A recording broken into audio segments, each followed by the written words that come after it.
नमस्कार,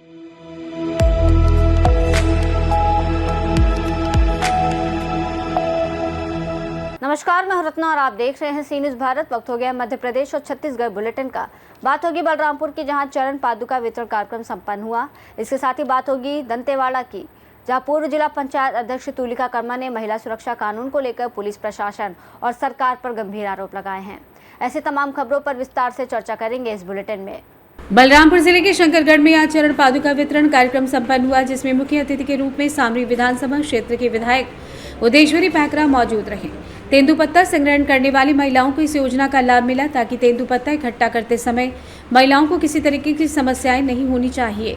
कार्यक्रम शंकरगढ़ वन परिक्षेत्र कार्यक्रम कार्यालय परिसर में रखा गया था, जिसमें विधायक उदेश्वरी पैकरा, स्थानीय जनप्रतिनिधि सहित विभाग के कर्मचारी, अधिकारी, हितग्राही मौजूद रहे।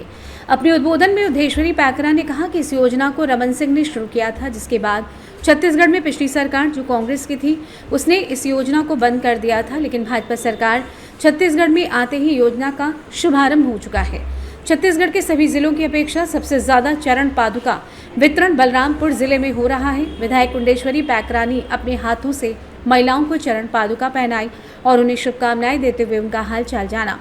शासन द्वारा अन्य सभी योजनाओं का लाभ उन्हें इस समय से मिलता है या नहीं, इस बारे में उन्होंने जानकारी दी। जानते हैं इस विषय में सामरी विधायक उदेश्वरी पैकरा का क्या कुछ कहना था।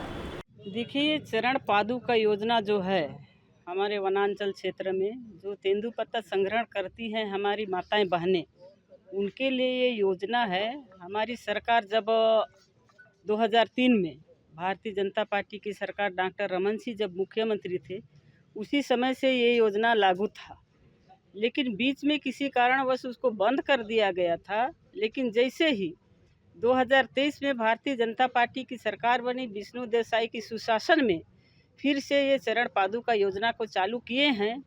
और आप लोगों को मैं ये भी बता दूं कि सबसे ज़्यादा अगर चरण पादुका वितरण हो रहा है तो हमारे बलरामपुर ज़िले में हो रहा है।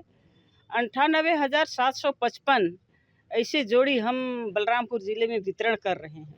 और आज की बात बताऊं तो हमारे शंकरगढ़ में 5,500 ऐसे तेंदुपत्ता संग्रहण करने वाली हमारी बहनों को यह चरण पादुका वितरण किया जाएगा। बलरामपुर से सी न्यूज़ संवाददाता मुकेश सिंह की रिपोर्ट। पूर्व जिला पंचायत अध्यक्ष तुलिका कर्मा ने महिला सुरक्षा कानून को लेकर पुलिस प्रशासन और सरकार पर गंभीर आरोप लगाए हैं। प्रेस कॉन्फ्रेंस में उन्होंने जिले में लगातार हो रही महिलाओं के साथ अप्रिय घटनाओं पर कड़ा सवाल उठाया। जिले के विधायक आदिवासी होते हुए भी आदिवासी महिलाओं पर हो रहे अत्याचार के ऊपर कुछ भी कहने को तैयार नहीं। उन्हें मालूम ही नहीं कि जिले की महिलाओं के साथ किस प्रकार का अत्याचार हो रहा है। तुलिका ने कहा कि भाजपा सरकार का बेटी बचाओ बेटी पढ़ाओ अभियान सिर्फ कागजों पर चल रहा है। आरोप लगाया कि ट्रिपल इंजन की सरकार केंद्र, राज्य और स्थानीय प्रशासन महिला सुरक्षा के प्रति चिंताजनक रवैया अपनाए हुए हैं, जिसके कारण जिले में अपराध बढ़ रहे हैं। उन्होंने प्रशासन से मांग की है कि महिलाओं की सुरक्षा के लिए ठोस कदम उठाए जाएं और दोषियों के खिलाफ सख्त कार्रवाई हो। उन्होंने जिला प्रशासन, पुलिस प्रशासन को कड़ी चेतावनी देते हुए कहा कि जल्द से जल्द दोषियों पर कार्रवाई नहीं होती है तो जिला महिला मोर्चा द्वारा बड़ा आंदोलन किया जाएगा। जब से केंद्र में सरकार से लेकर के आज ग्राम पंचायतों में भारतीय जनता पार्टी की सरकार बनी हुई है, और इस सरकार के सबसे पहला नारा जो है बेटी बचाओ बेटी पढ़ाओ, लेकिन हमें लगता है कि कहीं बेटियां बची नहीं है, ना ही बचा सकेंगी। पूरे देश में आप देख रहे हैं प्रतिदिन कहीं ना कहीं हमारी बेटियां, बच्चियां, महिलाएं सुरक्षित नहीं है, लगातार हादसे का शिकार हो रही हैं। जब तो बड़े दुख के साथ बताना पड़ रहा है, और बड़ी विडंबना है ये कि हमारे दंतेवाड़ा जिले में 2 घटनाएं हो रही हैं। और मैं बताना चाहूंगी कि हमारे दंतेवाड़ा जिले के विधायक, शायद उनको पता भी नहीं होगा कि पालना क्षेत्र में एक महिला के साथ बलात्कार होता है और साथ ही उसकी हत्या भी कर दी जाती है। आपको बताना चाहूंगी, एक हफ्ते से किरतुल में एक हमारी बहन जो एसआर में कार्य कर रही थी,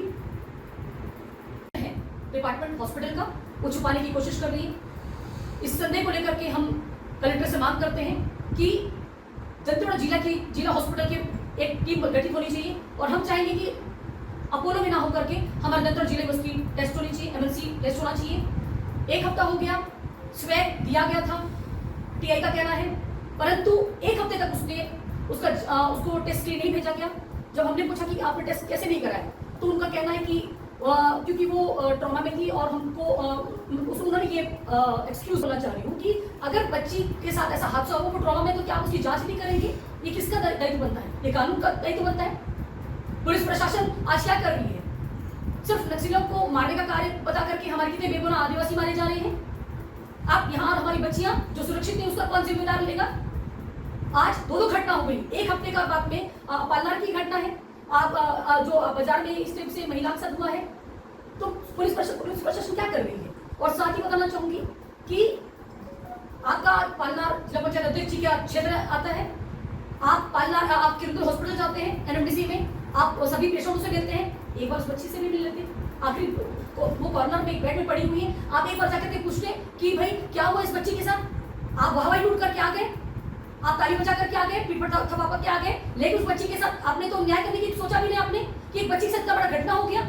जब आपके जिले में विधायक हमारे आदिवासी हैं, उनको ये नहीं दिख रहा, मुख दर्शक करके बैठे हुए पड़े वो, महिलाएं सुरक्षित नहीं है। आज हमारे जिले में अगर दो ऐसी घटनाएं हो रही हैं तो कहाँ है बताएं? बच्चे हमारी महिलाएं कहाँ सुरक्षित है? आप जवाब दीजिए, इसकी जिम्मेदारी कौन लेगा? दंतेवाड़ा से सी न्यूज संवाददाता AR कर्मा की रिपोर्ट। खबर देवास से, जहां पिपलरावा नगर परिषद से लेकर निपानिया हुरहुर पहाड़ी तक की सड़क पूरी तरीके से खराब हो चुकी है, जिसके कारण कई बार हादसे भी हो चुके हैं। उसी को देखते हुए ग्रामीण तथा विद्यार्थियों ने सद्बुद्धि हवन व जन आक्रोश रैली टप्पा कार्यालय तक निकालकर नायब तहसीलदार लखनलाल सोनानिया को ज्ञापन सौंपा है। ज्ञापन का वाचन भूपेंद्र कुमार नागर ने किया। ज्ञापन में उल्लेख किया गया है कि इस सड़क देवास जिले को सीहोर एवं शाजापुर से सीधा जोड़ती है। वहीं निपानिया हुरहुर घिचलाए लकुमडी एवं जोलाए आने जाने का मुख्य मार्ग है। बदहाल सड़क के कारण गांव के रहवासियों को कठिनाइयों का सामना करना पड़ता है। पहाड़ी पर एक स्कूली बच्चों से भरा वाहन भी पलट चुका है, किंतु उसके बाद भी समस्या का कोई निदान नहीं हो सका। सड़क की दयनीय स्थिति को देखते हुए अभिभावक एवं बच्चे भी भयभीत हैं, जो स्कूल तक आने में घबराने लगे।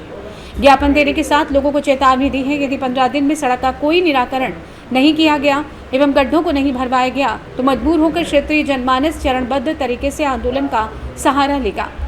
के नाम से ग्रामीण द्वारा ज्ञापन दिया गया है। ज्ञापन में जो समस्या ग्रामीण द्वारा बताई गई है वो पिपलरावा से लेकर चिलाई तक जो रास्ता है उसमें लगभग 1.5 से 2 किलोमीटर का रास्ता खराब है और माननीय न्यायालय में प्रकरण लंबित होने से उसका निराकरण नहीं हो पा रहा है। तो ग्रामीणों ने अपनी समस्या को लेकर ज्ञापन दिया है। देवास से सी न्यूज संवाददाता साजिद पठान की रिपोर्ट। खबर विदिशा से है, जहां आज दिनांक 28 जुलाई 2025 को नशे से दूरी है जरूरी जन जागरूकता अभियान के तहत कलेक्टर अंशुल गुप्ता की उपस्थिति में बेतवा हॉल कलेक्ट्रेट विदिशा में महत्वपूर्ण बैठक आयोजित की गई। इस अवसर पर अतिरिक्त पुलिस अधीक्षक डॉक्टर प्रशांत चौबे, अपर कलेक्टर अनिल डामोर, नगर पुलिस अधीक्षक अतुल सिंह, थाना प्रभारी कोतवाली, सिविल लाइन यातायात प्रभारी रक्षक निरीक्षक भूर सिंह चौहान सहित विभिन्न प्रशासनिक एवं पुलिस अधिकारियों ने सहभागिता की। बैठक के दौरान उपस्थित अधिकारियों ने नशा मुक्त समाज की दिशा में सक्रिय भूमिका निभाने की शपथ ली और नागरिकों को इस दिशा में प्रेरित करने का आह्वान किया। इस अभियान के अंतर्गत जिले भर में जागरूकता रैलियों, शैक्षणिक कार्यक्रमों, सोशल मीडिया प्रचार तथा विशेष निगरानी को लेकर संयुक्त कार्य योजना पर चर्चा की गई। विदिशा से सी न्यूज संवाददाता प्रयास विश्वकर्मा की रिपोर्ट। कलेक्ट्रेट के बेतवा सभागार में टीएल बैठक का आयोजन किया गया, जिसमें कलेक्टर अंशुल गुप्ता के अलावा अन्य अधिकारियों ने विभिन्न विभागों के कार्यों की समीक्षा। बैठक के दौरान शहर और जिले भर में पूरा ही लगातार बारिश की वजह से विभिन्न प्रकार की परेशानियों को लेकर चर्चा हुई। इसके साथ साथ अन्य कार्यों को लेकर भी चर्चा की गई। फिलहाल इस बुलेटिन में बस इतना ही। देश और दुनिया की तमाम बड़ी खबरों के लिए आप देखते रहिए सी न्यूज़ भारत।